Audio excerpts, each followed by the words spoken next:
नमस्कार, एक और वीडियो में आपका स्वागत है। एक और बहुत ही अच्छी वैकेंसी की सूचना लेकर के आ चुका हूं, जो कि एम्स से निकली हुई है, यानी all India institute of medical science, जिसको शॉर्टकट में एम्स कहा जाता है। और ये जो वैकेंसी है वो ये एम्स भोपाल से निकली हुई है। अलग-अलग प्रकार के पद हैं। क्लास 10th अगर आप पास हैं, या फिर अगर आपने आईटीआई कर लिया है, या फिर अगर आपने इंटर पास कर लिया है, तो वैसी स्थिति में आप इसमें भर सकते हैं। ये देख सकते हैं, ये है इसका नोटिफिकेशन, ये है इसका ऑफिशियल वेबसाइट, और ये यहाँ से आप अप्लाई कर सकते हैं। फिलहाल ये वाला लिंक अभी ओपन नहीं हुआ है। और आप यहाँ पर देख सकते हैं, सबसे पहले social worker, office store attendant, multitasking के लिए lower division clerk, stenographer, driver, junior warden, ऐसे करके बहुत सारे पद हैं जिसके ऊपर जो है वो वैकेंसी है। और किस किस कैटेगरी में कितनी वैकेंसी है, यू कैन सी हियर, या आप यहाँ पर देख सकते हैं आप इसको। और किस किस लेवल का है उसे भी आप यहाँ पर देख सकते हैं। इसके बाद अगर आप नीचे अगर आएंगे तो ये जो दिया गया है, ये जो है वो पीडब्ल्यूडी कैंडिडेट के लिए है। तो इस अगर आप पीडब्ल्यूडी कैटेगरीज में आते हैं तो आप देख सकते हैं। ऑनलाइन अप्लाई होना प्रारंभ हुआ है 6 अक्टूबर से, आखिरी डेट है 30 अक्टूबर। अगर आप इसमें ऑनलाइन अप्लाई करना चाहते हैं, अगर आप इंटरेस्टेड एलिजिबल हैं, तो वैसी स्थिति में आप जो है वो इसी बीच में अप्लाई कर दें। एक और बात ध्यान रखना है कि आपको जो है वो पहले पूरा वीडियो देख लेना है, उसके बाद ही अप्लाई करना है। आप पहले देख लीजिए कौन कौन सी क्राइटेरिया है और किस किस प्रकार से इसमें जो है वो आपको अप्लाई करनी है। तो इसके बाद अगर हम बात करें तो सबसे पहले सिलेक्शन प्रोसीजर यहाँ पर दिया गया है कि सबसे पहले सीबीटी टेस्ट होगा, और फिर उसके बाद अगर स्किल टेस्ट किसी में है तो स्किल टेस्ट होगा। उसके बाद डॉक्यूमेंट वेरिफिकेशन होगा, तब जाकर के फाइनल रिजल्ट प्रकाशित किया जाएगा। इसके बाद कंप्यूटर बेस्ड जो टेस्ट होगा उसमें आप देख सकते हैं general knowledge, English comprehension, quantitative aptitude, general intelligence, reasoning ability, fundamental of computers, MS office, CCS, इस प्रकार से चीज़ों से जो क्वेश्चन पूछा जाएगा। टोटल 90 मिनट होंगे, 100 क्वेश्चन होंगे, आपको 100 नंबर का होगा और आपको इसको हल करना है।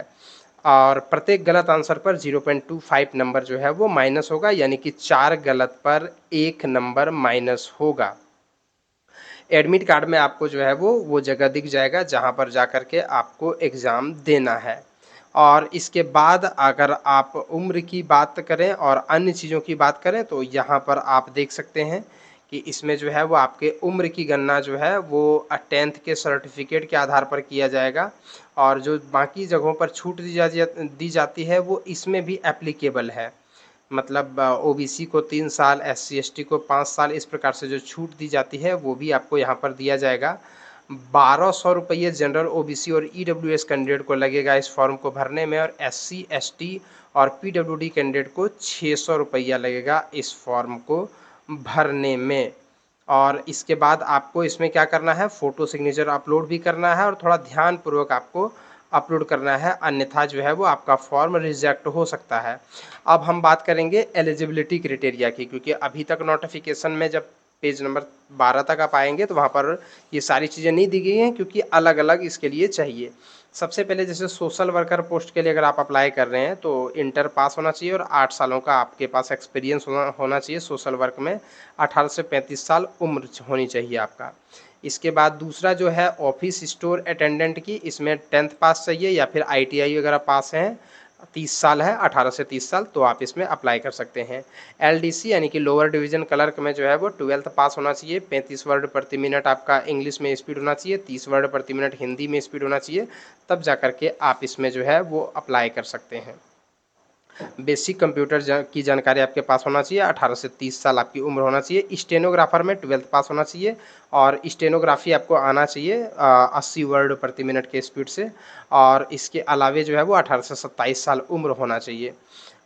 इसके बाद अगला जो है वो ड्राइवर पद के लिए, जिसमें 10th पास होना चाहिए, आपके पास लाइट मोटर व्हीकल या फिर हैवी मोटर व्हीकल्स का आपके पास लाइसेंस होना चाहिए, और 2 सालों का एक्सपीरियंस होना चाहिए कॉमर्शियल व्हीकल में। 18 से 27 साल के बीच में आपका उम्र होना चाहिए। जूनियर वार्डन या हाउस कीपर में अगर आप बात करें तो कम से कम ग्रेजुएशन पास होना चाहिए, 2 सालों का एक्सपीरियंस होना चाहिए, 30 से 45 साल इसमें उम्र होना चाहिए, कम से कम 30 साल। इसके बाद ये जो आप देख रहे हैं डिसेक्शन हॉल अटेंडेंट, इसमें इंटर पास होना चाहिए या फिर 10th पास होना चाहिए और 3 साल का एक्सपीरियंस होना चाहिए। इसमें इंटर पास या 2 सालों का एक्सपीरियंस होना चाहिए डिपार्टमेंट डिसेक्शन हॉल अटेंडेंट में, और 21 से 23 साल उम्र होनी चाहिए।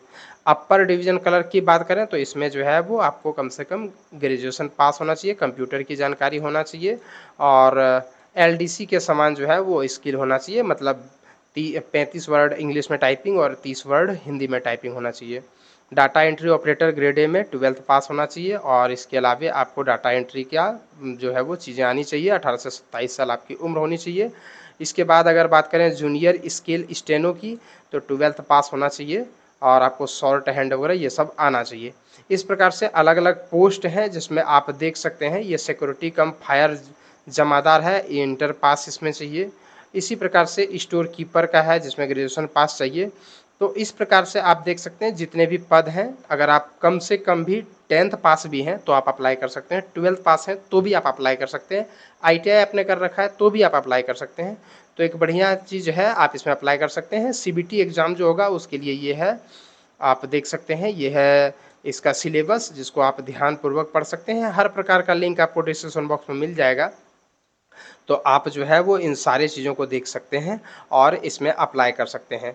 तो आप बिल्कुल भी विलंब ना करें, और इन सारे वैकेंसीज़ में से अब मैंने जितने अपने चैनल पर वीडियो को मैं अपलोड करता हूँ, सारे वैकेंसी में जो आपको अच्छा लगे, जिसके लिए आप एलिजिबल हैं, जिसके लिए आप इंटरेस्टेड हैं, उसको अप्लाई करें, और आप जो है वो इन सारे जॉब में से किसी भी जॉब को प्राप्त कर सकते हैं। वीडियो को देखने के लिए धन्यवाद। बने रहिए हमारे चैनल के साथ।